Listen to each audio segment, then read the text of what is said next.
Почитувани, за неполна недела кандидатот за пратеник на ВМРО ДПМНЕ Миле Левков повтор пат ја лажа јавноста.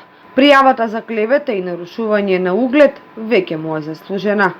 Зградата, што е сопственост на ината трета, стара повеќе од 35 години. Таму се врши замена на прозорци и други работи за реконструкција на внатрешноста.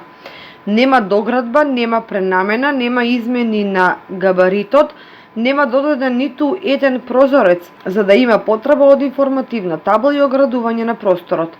Но правникот или не ги прочитал законите или намерно лаже. Во времето дека се изведуваат работите, објектот го посети инспекција која не најде забелешки во работењето, па затоа постои записник. Патем на ниедна инспекција не е забрането да се ја врши работата.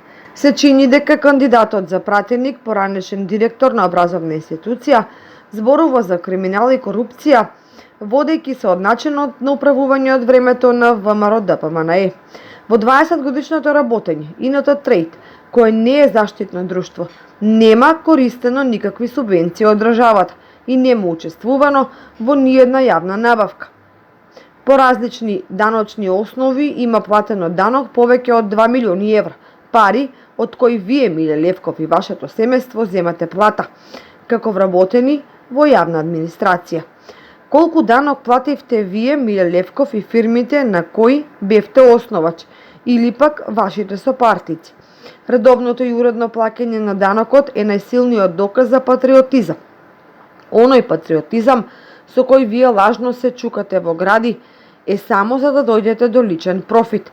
За начинот, нечесното и одговорно работење на општина Кочани, доказ ќе имате наскоро во форма на извештај од Државниот завод за ревизија, кој 2 месеци го анализира нашето работење.